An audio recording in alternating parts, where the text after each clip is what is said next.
Here we are, my friends, another episode of the Shema podcast. You know, we have discussed a lot about the Hebrew language and how it is the building block of everything we see around us.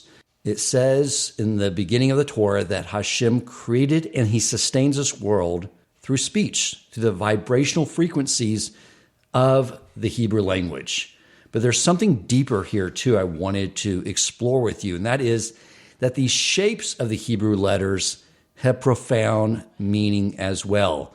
My friends, I'm excited to let you know that we have the great Rabbi Cohen doing this episode with me from Israel, and he is going to share with us the meaning of the Hebrew letters.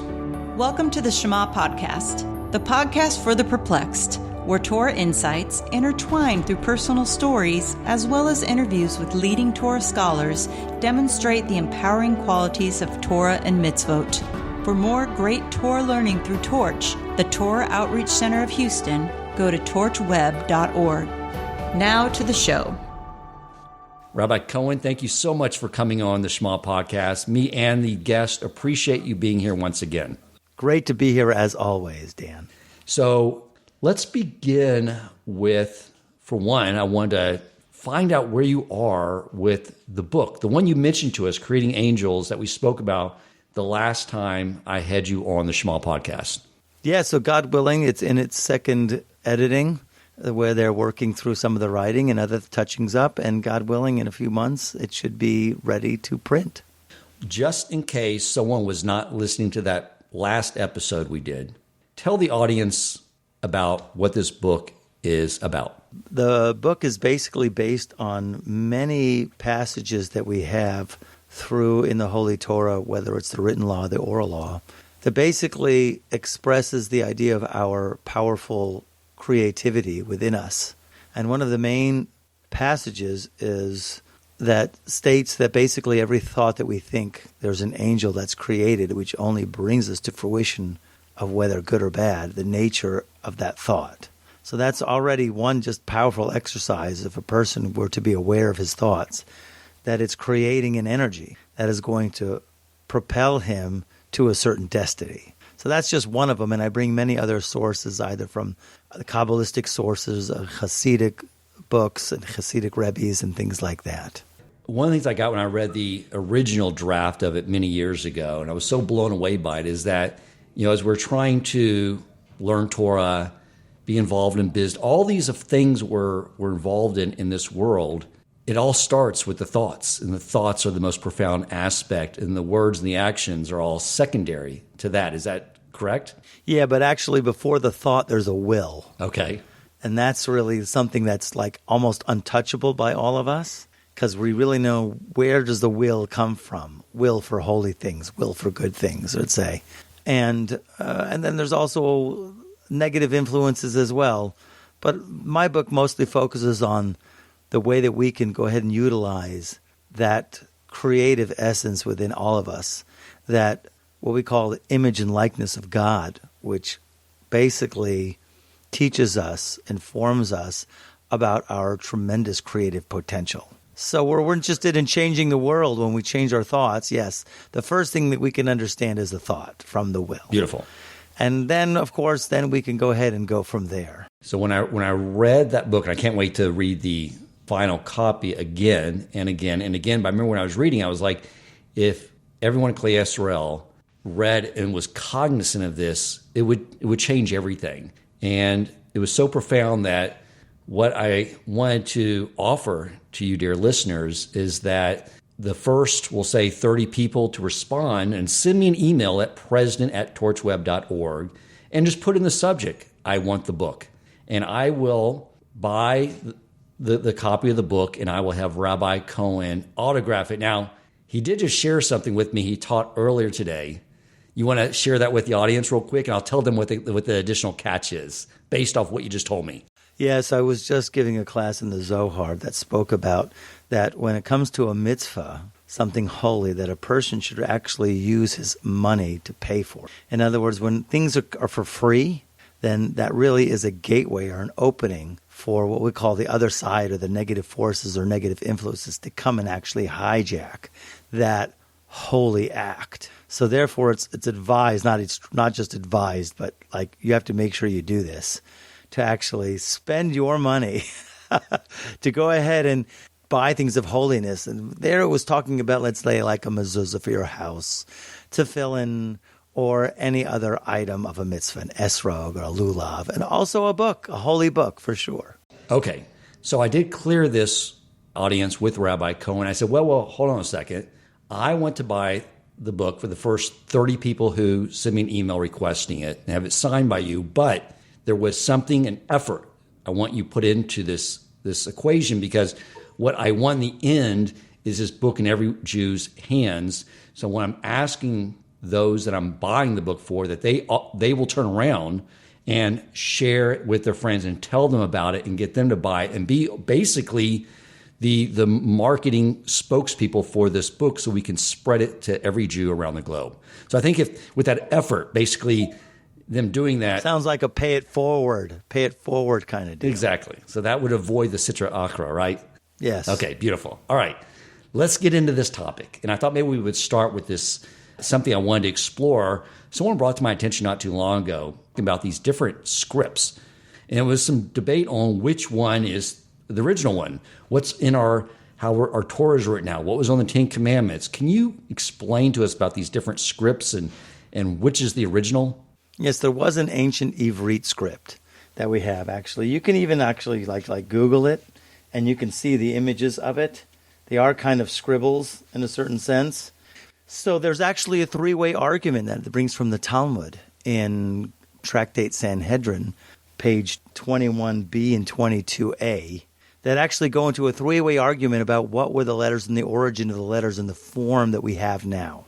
Now, the name of the form that we have now is called Ashurit script. That's the name of the form of the letters that we have, the Aleph, the Beis, and the Gimel. But actually, there was another script called an Ivri script, or Ivrit. And the question is, what's the origin of that? What's the history of that? And what is the Ashurit that we have in front of us? So there's, like I said, there's three-way argument. There's Mar Zutra. Mar Zutra wanted to say that originally, and even on the tablets, that it was written in this ancient script that we got. In other words, different forms of different letters. It might have been Hebrew, the same sounds, okay? But it was a different script, different letters. There's questions that are raised among it. And the interesting thing was, historically, how did Ashurit script, or the script that we have in terms of the form of the letters that we have today, come to be, according to Mar Zutra, which was basically, there was a huge feast in the time of Daniel, when I believe it was Belshazzar who brought out the basic vessels of that was in the Holy Temple in Jerusalem. Okay. And they were using the Holy Temples for their mundane party. Even though it was a fancy party, it was not holy. And all of a sudden, these people noticed a disconnected hand that was writing on the wall. And nobody could interpret the writing on the wall. Nobody knew what it was. Nobody knew the language, until Daniel came. And Daniel goes, oh yeah, this means weigh, divine in measure, and your time, and this is it. It's over for you. I don't know the exact words. But basically, he was able to decipher that. And because that writing on the wall that was written by the angel was called Ashurit script, that Daniel was familiar with. Okay? How is he familiar? I don't know. That's according to Mar Zutra. That's according to one view. But since then, in that time, the Jewish people adopted that script and utilized that and wrote it in all the mezuzahs and Torah scrolls. That's what we have today. Yes, the script that we have today, but that's one opinion. And the reason why it was called Ashurit there was because it came from predominantly the community, the Jewish community of Ashur knew that script. Okay. I mean, they adopted it, they took it on. So that's why, just because of it's because in relationship to the locale of the place, that's why it has that name of Ashurit. That's one view. Then there's the second view, which is Rebbe. And Rebbe wanted to say, no, that's not true at all. What happened was, originally in the tablets that Moses received and the Torah scroll that we had was originally written in Ashurit script. Yes, it was the ancient language that was always there. But the issue was, since we sinned, we forgot about it and it became fragmented. And then they were using the letters that most people can go ahead and Google, the old Hebrew letters or Ivri letters, to see that it was these basically scribbly little squirks of lines, fragmented. Okay. And then when the people did tshuva, of course, so then it came back. And that's when it became adopted, because it reinstituted actually by Ezra. Ezra was basically the main instigator of bringing this form of the letters back into predominant practice. So Ezra was the one who bring the exiles back from Babylon at the beginning of the Second Temple. Okay. So that second argument was that, I assume it had to be the Ten Commandments, right, on the tablets. However, 40 years after that event, Moshe wrote the written Torah scroll. He was involved in writing the Torah scroll as the events were taking place. Okay, so then... Which is a whole nother bizarro conversation. Okay, but I would assume we have time to have. Those letters matched up. The script matched up. Same, it was all that script, according to Rebbe. Okay. According to Rebbe, it was the same script, and they lost it, the tradition for it, so they were doing it in the Ivri script. And then, when it came time to come back, Ezra reinstated the script that we have now called Ashurit, and the reason why it's Ashur or Ashurit is a different understanding is because it's rich. Okay, that was the reason why it gave here. That's what Ashurit would mean, according to him. Ashurit can be translated to mean beautiful. That's according to the Maharal of Prague, Rabbi Yehuda Loew, who holds like Rebbe, because he says the tablets in the original Torah scroll were written in Ashurit script. But then there's the third view that it brings is that it was always that way. In other words, they never lost it. They always had it, and they never lost it. Okay? And then he had other questions to answer, because then what was Ezra reinstating? Because there was a verse that he instated the new writ. And he has his proofs for that. So one view says it was new from the time of Daniel. One view says we had the Ashurit script, lost it, and then got it back. And one view says we never lost it. Okay? Okay. So, and most of the people, let's say like Rabbi Yehuda Loew of Prague that we said, he went ahead and held like Rebbe, that it's the same script that it was.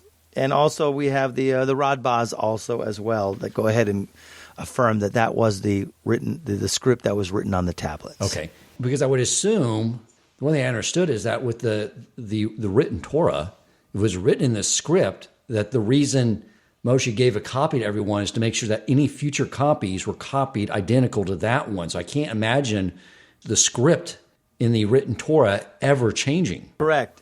And there's also another proof that it was in the Ashurit script that it brings down from Tractate Megillah, that, the letters were on one side or the other. It would go from the letter, all of the Hebrew letters that were written were actually like carved all the way through all the way to the other side of the tablet, right? It wasn't just written like an inch thick. Right, you're talking about the tablets. The yes, the Samech. And of course, if you turn it around, you'd be reading it. You wouldn't be reading it backwards. But the idea that it wanted to say there was that the letter Samech and Mem Sofit stayed because the stone would not be there technically, because it's a complete circle. Mem Sofit, the final Mem, and the letter Samech, which are like a circle. Right. A closed circle. Where's that stone that's in the middle? So it of course said that it miraculously was suspended in air in the tablets, which indicates that a samech is that letter. Okay, the samech is the samech, not according to the old Hebrew script, because you look at the samech of the old Hebrew script, it's definitely not that, a circle. So basically, the when we talk about the shape of the Hebrew letters, the original shapes of those letters, it is what we are familiar with today. Yes, and they all have tremendously mystical connotations, every single letter, as is taught by the mystics, because don't forget, like what you said in the beginning, these are 22 letters, and we call them, actually, the Zohar calls them stones. One of the oldest book called the Sefer Yetzirah calls them stones, and because they are the primordial building blocks of creation. They are energies. The letters are not like just any other language. They have a vibration, and they have a godliness. Actually, the Baal Shem Tov brings this down, that just like the Ark of Noah had 3 stories, and it gets into some really unbelievable practices in terms of meditation, that when it says by Noah that he has to make a window for the Ark, and the Hebrew words is Sohar ta'aseh lateva, which means make a shining for the ark. That's how it would literally translate. So what does it mean by shining for the ark? So the commentators say it's a window or it's an illuminating stone. But of course, to go to the next level, as we always have to do because the Torah is eternal, is that really he's saying something really dynamic, as the same word for ark is the same word in Hebrew for word, teva. So when it says make a shining for the ark, which could imply just simple as a window, it's also meaning another thing, make the word to shine. And he goes on, the Baal Shem Tov, to explain that just like the ark has 3 stories, it had a bottom floor, it had a medium floor for the animals, and a top floor for the people. But so too, every letter has 3 elements to it. It has a world element, it has the soul element, and it has the godly element. And basically, he has a tremendous meditative practice of combining the letters every time you say a letter with its vibration, that actually your soul joins with this letter and joins to godliness, and you create a unification with every single word that you make. And you make the word to shine, and the word actually becomes like your Ark of Noah, that you go into, so to speak, with your mind, and then you are protected from all the influences of the outside world. But I just want to give you a little tidbit of the letters are not ordinary letters. They're very mystical, and they're used in meditation. Visual sight of the letter. And when you're talking about 3 levels, is there something to the fact that they have a sound, there's a visual shape, and there's a numerical value? Right. Big time. As a matter of fact, I have a whole book on it that was written by Rabbi Yitzchak Ginsburg called The Hebrew Letters, Channels of Creative Consciousness. And it's a whole thick book that goes letter by letter, that in terms of what are the world aspect of the letter, what's the soul aspect of the letter, and what's the godliness aspect of the letter, that you really have to take the letter and infuse it with godliness. The sound and the numerical value and the sound and the sight of the letters all combine into one.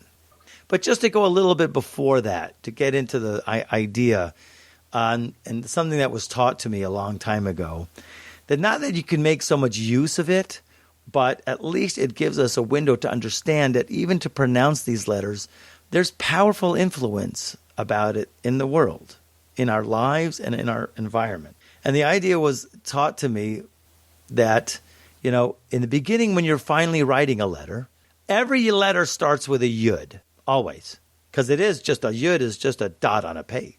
And then, of course, that yud is then expanded. The letter, actually, is always made up of either vavs or yuds. All letters are either a vav or a yud. Like the aleph is basically a yud on top, there's a vav in the middle going slanted, and then there's a yud on the bottom. And it tells a whole story on its own, that aleph. I always sort of saw the yud, and maybe it's something I picked up talking to you, or hopefully I didn't come up with it on my own, is that the yud is like being small is like that initial idea. And the vav is that idea of being brought down. Yes, you could look at it as the seed, undifferentiated dot. It is expansive, but it's not communicable because there's like a no thought zone. Until, let's say, you take that yud and draw it either vertical, or you can draw horizontal, or you can draw diagonal. That vav is going to go, and really all of those, I'm going into a really deeper sense. There are 2 kinds of light in the world. There's 2 kinds. There's either you get direct light, that's from above to below, that's Hashem bestowing, or there's what's called the returning light, which is basically reflective. Like we have the sun and the moon. The sun is direct light, and the moon is reflective light. So when you see, let's say, just to give you like an idea of the letter Vav is just a direct line going straight down from the top. Except for think about 6 columns of every Sefer Torah, the column always begins with the letter Vav, except for think about 6 places. I'm not sure. But usually every column has to begin with this, direct light. And when the light is horizontal, that's a representation of the reflective light bouncing back. I need to reflect something. I need to give something back. One is I need to receive, and one is I need to give back. And all the letters are a combination of those. ideas. And it's all, see, the idea here is these are energies, primordial energy fields used in certain frequencies. They create very powerful things. We know God created the world with 10 utterances, 10 statements. And it's not like those statements, he uttered them and left like us. He uttered those statements, and those statements are giving every single thing its absolute animation right here and now. When he said, let there be a firmament, the letters and the transmutation of those letters and combination of those letters give the firmament its animation. When he said, let there be trees and grasses, those are, we all know, all the Kabbalists know, are made up of letters. The inner workings of these items that we see as a plant or a grass or a fruit, really the inner workings of it in its subatomic quantum cosmic particle, it's letters. The idea here is the energies of letters should not be taken lightly. Now, just to throw it out there since we're on this roll here. So, I mean, just to get the idea, let's say like the Aleph. The Aleph is 2 yuds and a line in between, a diagonal line in between. So the diagonal line is a combination of like direct light and returning light, because it's not horizontal and it's not vertical. But the real idea, let's say expressed in the Aleph, is you have 2 identical yuds divided by a line. And what does that represent? So you might have heard before, Rabbi Nachman explains this in Torah Vav, that there's you and your potential, and then there's you and your actual. You and your potential represent the dot underneath the line. That's you and your potential. And then actualize is when you're the yud above the line. Just to give you a little bit of the story. And each, of course, letter has its energy and has its life force. There's lots to talk about it. And the Aleph is silent. How does that fit into this potential and actualization of a person?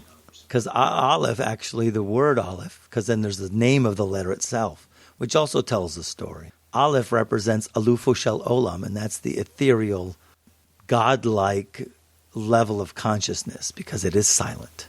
Because as opposed to the bait of Bereishis, the first letter that the Torah begins with is a bait, a bet. And bet is 2, and bet represents relationship, because bet is 2, the numerical value, and it's house. And it has all of its lines that draw basically a house for you. Gimel, actually the word Gimel is legamel, which means giving, because actually it is like moving towards giving something to the next letter, which is Daled. Daled means pour. So Gimel is rushing to give to Daled. After Gimel gives to Daled, and if you look at the form of a Daled, it's basically just 2 lines, one horizontal and one vertical. Barely able to hold itself up. So the Gimel gives to it a piece of itself, and then it becomes a Hey. And therefore the Hey, that extra little piece there, has now contributed to bring Hey its expression. And then you'll have the letter Vav, which means hook. Each one, Zion means sword. Chet and Tet go together in a combination to be the Shekhinah. And it goes on. Each one of them tells a story, but on the other hand, each one also, as the Baal Shem Tov explains, each letter, like the Aleph that you mentioned, is like the silent letter. It doesn't have really a sound, more like an ah. But when it dresses, but really what happens is that same light, that is ah, is dressing in the letter beneath it, and then it becomes a bet. And then that bet, the same energy is dressing in something else, that becomes a gimel. And the same letter. And in other words, the idea is the light gets dressed into another letter and another letter and another letter till it gets to the final letter, which is a Taf, which is the farthest away from a Kodesh Baruch Hu. It's like the lowest level of Taf, 400. Those are the 400 men that chased after Yaakov when he was coming back to Eretz Israel. That's why he got 400 together. So, I mean, why 400? Well, we got 395. I got to have 5 more men. I got to have 400. You get it? You don't get it, do you? You know, it's like Dr. Evil. You just don't get it. You don't get it. No, you don't get it. So, in any case. So you're saying that the idea here is. You were saying this is the order of letters is the more concealment of Hashem. You said further away from Him? Yes, exactly. You said it better than me. More concealment. But we don't have to worry about it because it's all in the Torah.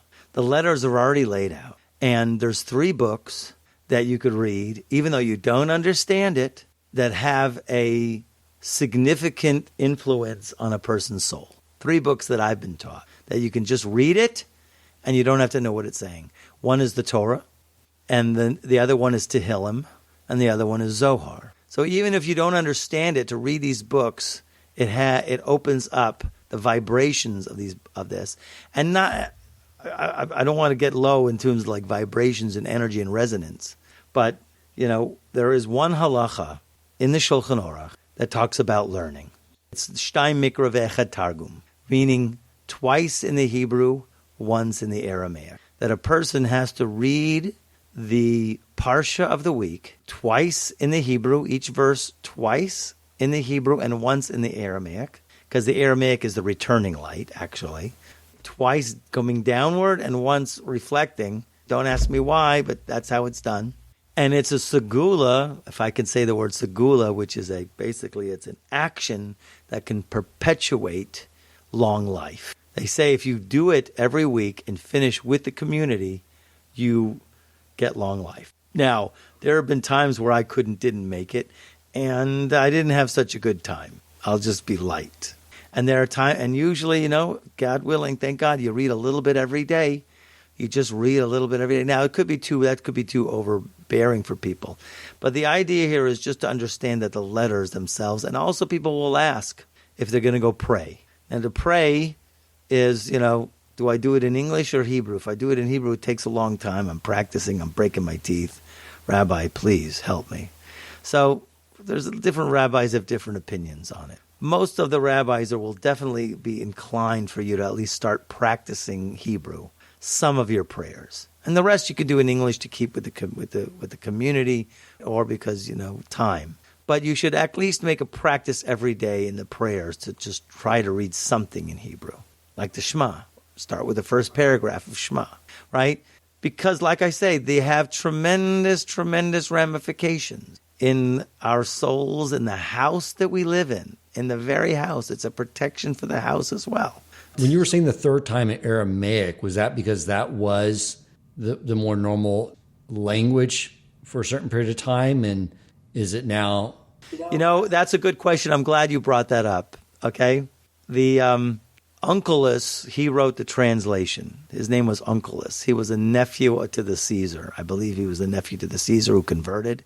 And they bring it down in the same Gemara and Megillah when it talked about the letters that were standing, the Samech and the Mem standing in place, that Onkelos didn't come up with an Aramaic translation. He didn't say, I'm going to make an Aramaic translation so everybody can understand it, because that's what everybody's speaking at the time. Actually, the Torah was also given in Aramaic at Mount Sinai. It brings it down in that passage in the Talmud.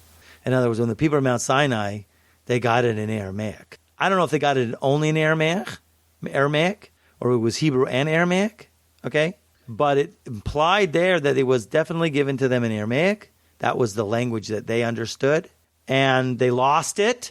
They lost the tradition for it, and Onkelos came and brought it back. So it was given at Mount Sinai. According to the Ari, the Aramaic represents that whole reflective light property. Okay. It's an Or Choser kind of reality that we're creating. Right.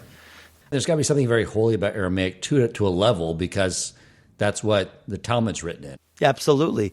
And the Zohar is written in a different kind of Aramaic, which is more closer to the Onkelos. If you read, in other words, if you get familiar with the Onkelos, it's like Hebrew is hard enough. Don't even go there, Rabbi.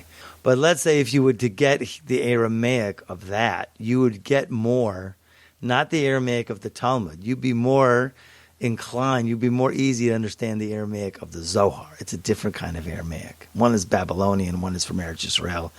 I think, okay, like I say, I didn't hear it. But just to give you something from a passage here from the Sefer Yetzirah. It's a fantastic thing.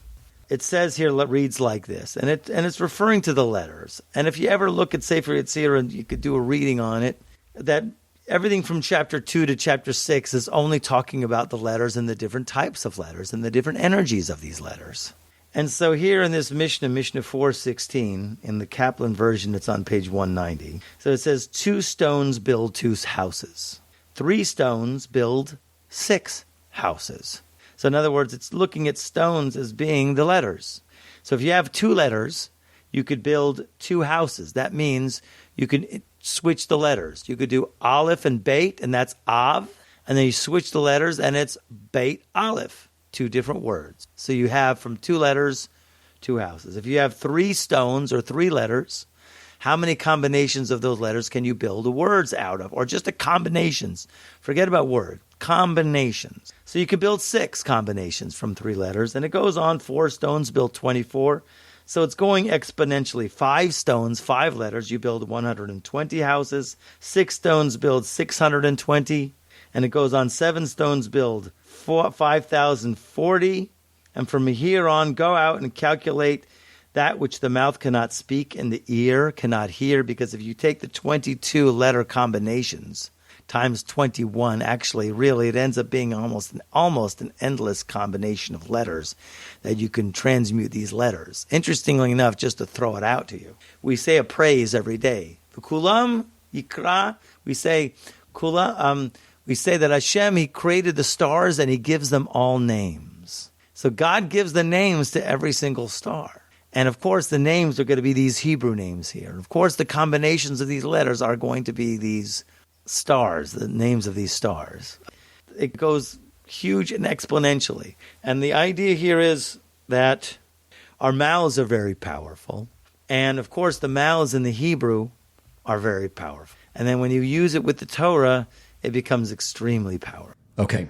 So one of the things that got me thinking about this whole topic is I read in the Midrash at the giving of the Torah that the Jewish people were seeing sounds.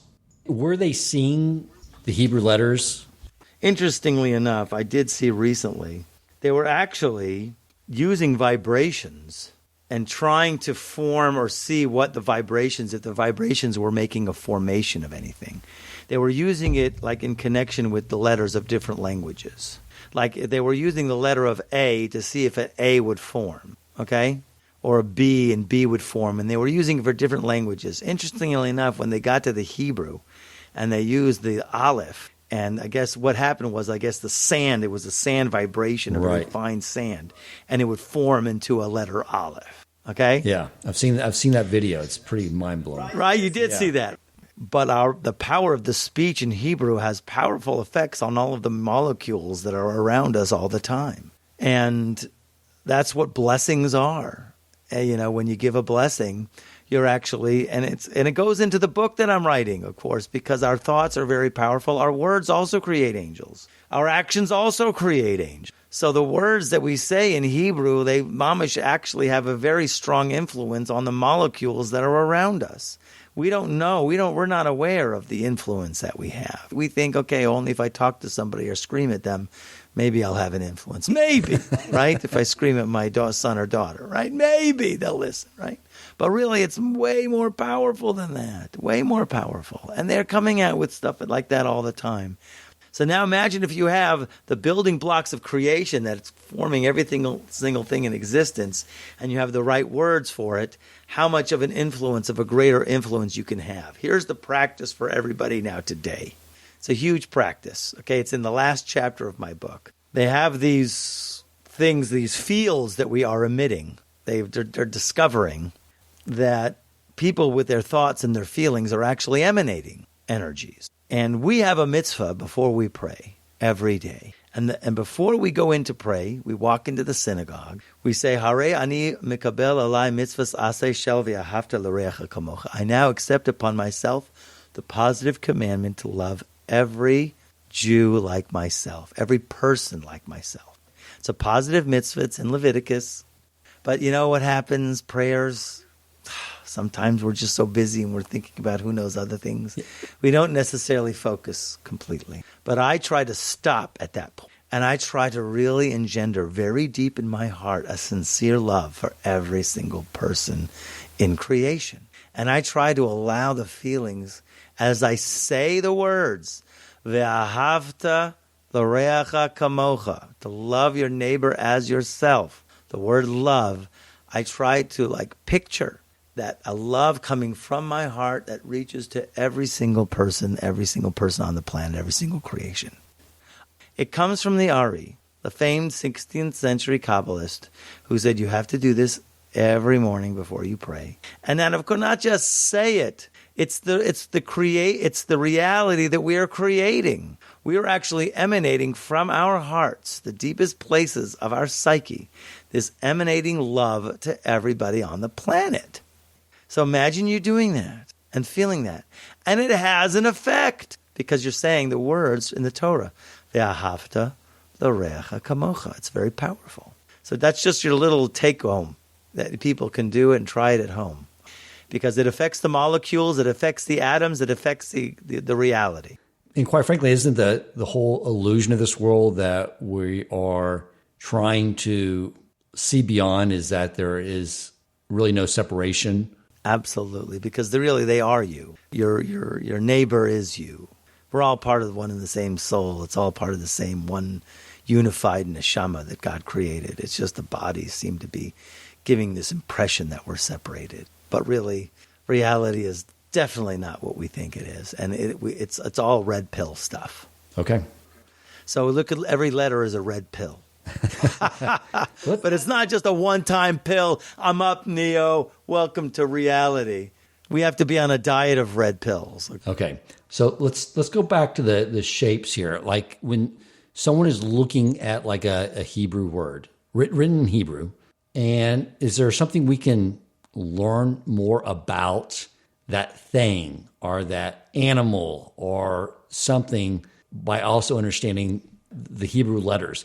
Like I said before, it's our connection to the letters, and through that, it seems like the letters they have three aspects in it, but really we're part of that aspect because, like I said, it has worlds, the lowest part, neshama, that is us, and then there's godliness. So it's almost as like what we're doing, and there's different ways to look at it as you can look at it as the black letters that are sitting on the paper there in front of you are like coals, dormant coal. If you blow on them, they become fire. And the blowing on them doesn't require a like your barbecue. It requires just to pronounce it. B of Baruch. Baruch. And obviously you have to visualize as if those letters are turning into fire and flying off the page along with your soul all the way up to the highest heights of heaven. It's a bizarro imagery, and to do that on every word, it's practice. It's our kung fu, okay? But even if you start with one letter at a time that tells its story, Baruch, with all of the meaning and everything, I was like, believe me, if you would really get into this, you'd be praying all day. You wouldn't get anything else done. But something, maybe that's good. So the idea here is, yes, the letters are energy. The letters have a life. The letters are waiting for you to blow on them and give them life. And then you take them actually up to a higher place and connect them to a higher place in infinity. Basically, I mean, that's the whole idea of speech, correct? Is you're bringing air up and then using your mouth to form the sounds of the letters to bring them out into the world. Is that the same thing that you're describing? Yes, absolutely. You can call it, I've heard one Kabbalist call it creational science. We use our mouths for blessings all the time. So when you say Baruch or Baruch Hashem, it's a powerful thing. Very powerful. Right. Okay. We're taking the lowest part of the human body, the mouth, the teeth, the tongue, the flesh, taking the ruach, the air, and we're articulating a concept that's probably coming from a much higher level and bringing those things There you together. go. I like the way you're saying it. It's very nice. You know, you could use different terminologies for it. Energy, because we look at the letters as being just basically a kli, a vessel. And we are like a vehicle to go ahead and take that vessel and connect it to God, to infuse it. We can also infuse the letter with God. So the physical matter, let's say there's energy. Rabbi Ginsburg in the introduction calls it energy, life, and light. It's like the energy of a letter has an energy, and then we are the life force of that energy because we say the letter. And that, of course, will infuse it with light. And like I say, we don't necessarily see immediately the effects of it. Oh, but it has an effect. It has an effect. So the idea here is like they have life to them. So they have life, we are the energy, and then there's, of course, connecting it to the light of God. I hope I gave some kind of insight. Look, it's an amazing concept, because when you stop and contemplate that everything in the universe, every physical matter, including our bodies, are being brought into existence through Hashem's speech in the letters, and even everything in the spiritual realm and our neshamas are being constantly being created through sounds, then through the sounds is where Hashem is creating all life. So everything you're saying is pretty mind-blowing. Absolutely. Absolutely. And like I said, I think the other takeaway, as you stated, is this topic just shows the gravity and the importance of how we use our speech, which is scary because it's so easy to use it. You know, they say, don't open your mouth to the Satan. Don't open your mouth to the Satan. And that's referring to anytime you're going to say something like negative, like, you know, or you're going to say, you know, don't say something foolish too soon, like, wow, look at this. We just got on the freeway and there's no traffic. And then all of a sudden there's traffic. It's like, no, just keep quiet. Don't say, wow, thank God there's no police around, and then there's police around. It's like, keep on the flip side, be careful. Right. Be careful. I was like, whenever I've made the mistake in the past of saying like, man, I haven't been sick in so long. I always get sick the next day. Oh, there you go. Right? Exactly. So like you give yourself an ayin hara, we call it, you give yourself the evil eye. You open up the mouth of the influence of it happening. Your words actually brought it about. Right. Okay? Beautiful. Rabbi, thank you so much for discussing this intriguing, amazing topic with us. Is there anything else you'd like to share on it? Just to know that the letters are deep and it's worth investing in trying to even read it, even though you don't understand it. The idea here is to be aware that it's not any other language. It's the king's language. It's the creational science language. And it's something that we have to learn to connect to because they're all red pills. Right. Okay. Beautiful. Rabbi, thank you so much for coming in. Pleasure. If you enjoyed this episode, please consider supporting Torch so they can continue to spread Torah wisdom to the world by making a donation at torchweb.org and clicking donate in the top right corner of the page. And if you would like to get in contact with our host with comments, suggestions for future topics of learning, or questions for him or his guest rabbis, you may email him at president@torchweb.org.